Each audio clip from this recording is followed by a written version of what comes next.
Hey guys, welcome back to another episode of Denton, Dallas, and Beyond Cooks. My name is Matt and I'm here with my buddy Rue. We're going to do something a little out of the box today, a little bit scary, but I promise you it's easy and we're going to show you how you can do it in your own home. We are going to smoke some fish and literally start a fire on Rue's stove. Rue, what are we working with today? Before we start getting flammable this week, let's talk about exactly what we're going to end up with, which is we're going to be doing a smoked fish dip. Yep. From last week's, or from previous week's shows, we learned that cod is actually a very flaky fish. That was a good thing to learn. So that makes cod an excellent choice for a smoked fish dip, because as we put this all together, you're going to find that we're going to need that little flakiness in there. Presley's here again to help us to flavor things up by getting into our ingredients. But that's okay because she's a very sanitary kitty. That's right. So before we do anything, what we're going to want to do is brine this fish. Okay. So a brine is basically a set of ingredients to help kind of marinate that fish for about 2 hours is what we're going to do. So Matt, what ingredients do we have in front of us right now? All right, first thing we have here is we've got our pink Himalayan salt. We've got some orange peel. We've got a lemon peel. Of course, you can't do fish without Old Bay. Old Bay is essential. We've got some dried thyme. And we have some bay leaves. Yes, and indeed. Also, we've got some brown sugar. And we've got some water. So those are your basic brining ingredients. So let's move it over to the stove and we'll put all of this stuff together. All right, let's do it.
So you've seen what it takes to put a brine together. So through the magic of post-production, we have already got the fish brined for 2 hours in that wonderful briny goodness that we created. So Matt's gonna pull the fish out of the brine, which again was in the refrigerator for about 2 hours. This is our cod pieces here, and our cod pieces. That's funny. So we're going to put it on basically a makeshift little smoker is what we're going to do. So we've got 2 pieces here coming out, and we're going to let them drain just a little bit, and then we're going to get to our amazing, wonderful pyrotechnics portion of this show, which is we're gonna light some fire here. The fun part, you mean? The fun part, indeed. This brine actually can be used for a lot more fish than just 2 pieces, but that's for the purpose of what we're doing here today. So next up, we're gonna set up our makeshift smoker. For this dish, we decided to use cherry wood. And why did we decide to do that? Cherry wood is a soft, kind of a soft to medium wood. Well, it's very aromatic, so. It should burn fairly easily. And it's also a sweeter wood. So we wanted kind of a flavory, sweet wood to kind of counterbalance some of the other flavors that we had into that brine. So are you ready to light some stuff on fire? I'm ready for the fun part. Okay, so we're going to take our wood first, and we're going to put it in one side. I know it's really hard to see this. Let me just show you that. And then we're going to start torching it here. And I've got a little torch, but you could also use your regular barbecue torch if you want. So being really careful to kind of light all of this stuff up, we're going to get it smoking. Oh man, I hope the smoke detectors do not go off. Oh man, boy, that does smell good already. It does.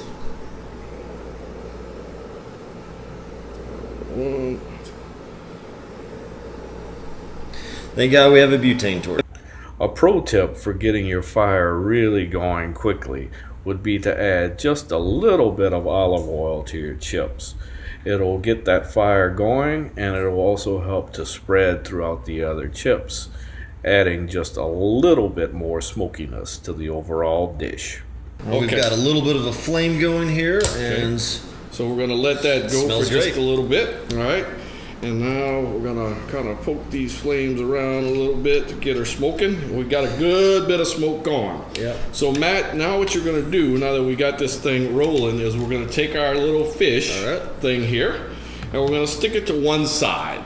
So we don't want it directly over the smoke because we don't really want to cook it. It's fine. Move those things a little bit more that way. There we go. I don't want it rut.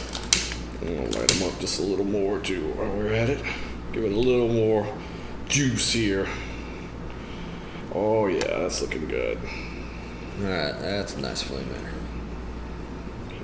I like the flexibility of that lighter you got there. Heck yeah. Okay. Alright, that should get in there. Push that all the way over to one side. Alright, so we've got it going. So now what we're going to do is smother that just a little bit. Okay, so with the top going, now we're going to bring this over to the stove. As you can see, we have the pan halfway on the burner and halfway off. The part that's on the burner is where we have the wood chips centered on. We've got our temperature set at medium-high heat, and as you can see, there is some smoke coming out of there, even though we have it muffled, but that's okay. That's what we want to see. This is exactly what we want to see. Now let's take a look and see what we've got.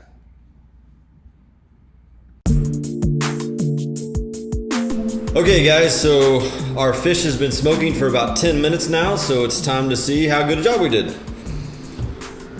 Right. I can tell you, it smells very lightly smoked. I smell the cherry wood in there for sure. Definitely. The fish is not cooked at this point.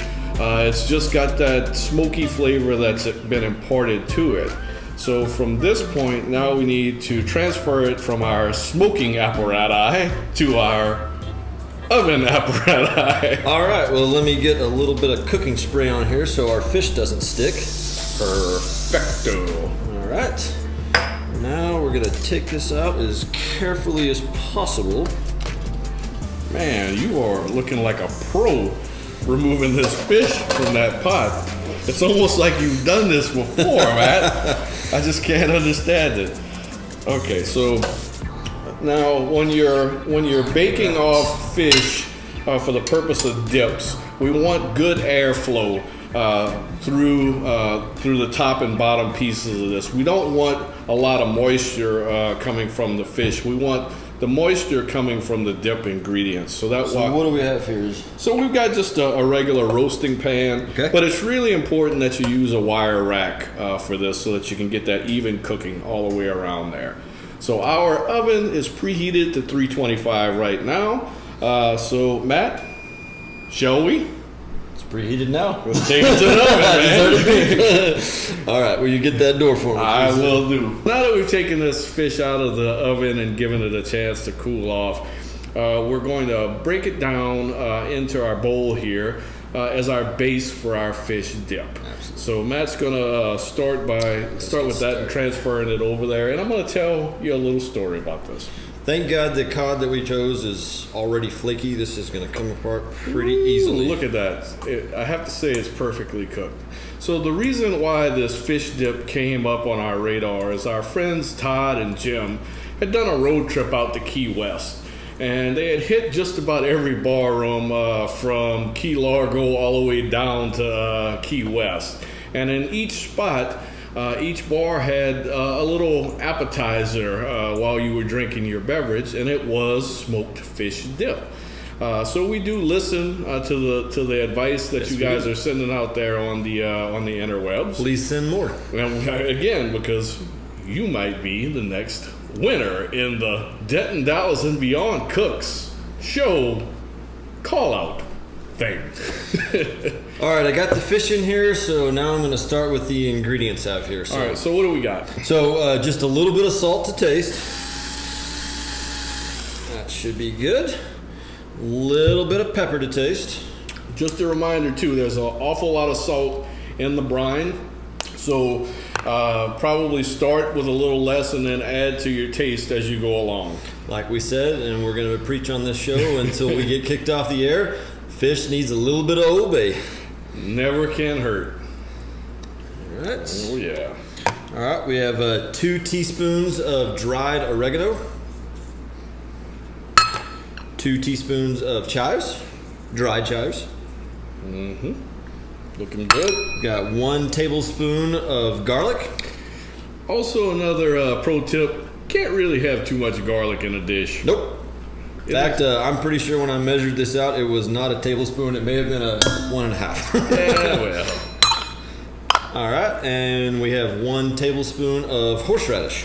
So when we're looking to kind of spice things up a little bit, the alternative to red peppers or cayenne peppers, jalapenos or things like that, is horseradish root. It is likely to add the same amount of heat, different type of heat, but may not be as tough on your gastrointestinal process. Right. All right, a few more ingredients. We have half of a lemon squeezed. Juice there. Man, that's gonna provide the acidity we need to really brine this all together.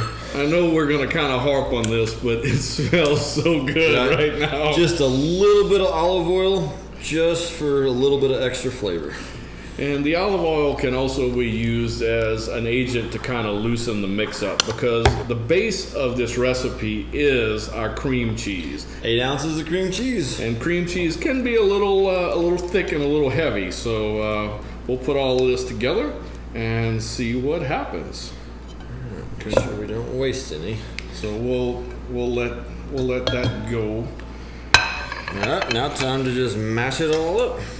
All right. Now the cod is already flaked apart, so we really don't want to butcher this to death. We just want to kind of fold it in and get a little bit mixture here. It's starting to smell good, isn't it? Yeah, that looks really good too. Oh man, you know, it's funny, the one ingredient that I'm really predominantly, and maybe because I used a little bit more than I should have, but I'm really getting the horseradish out of this. Yeah, I do smell that in there as well.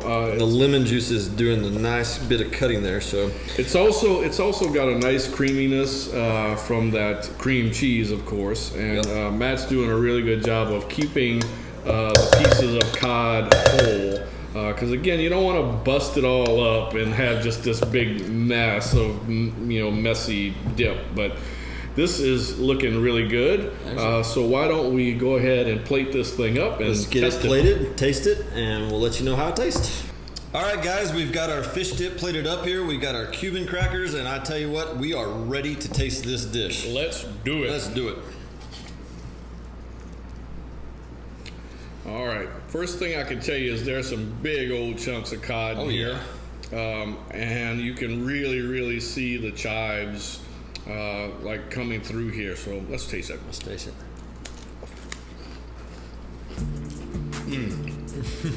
There's nothing wrong with that. The only problem you're gonna have with this dish is that if you serve it at a party, You're probably not going to get to the entree round. people are gonna tear through this like a bunch of sharks through chum. Wow. So. That's so good. This is really great. This is probably my favorite dish so far. Yeah. So the horseradish is not overpowering. We had just enough lemon juice for the acidity, and like you said, the herbs are just coming. This is really good. So where now that we've kind of gotten to this, where can people find us? We have a YouTube channel on Denton, Dallas, and beyond. Please subscribe to our channel. Click the little bell button so that you never miss one of our next episodes. And you can also get in touch with us by email at info@DentonDallasandBeyond.com, or you can call our voicemail line at 320-9097. I'm not editing that. And you know what? I hope that all of your sautés and sauternes turn out fantastic. Goodbye. not editing. That's just there.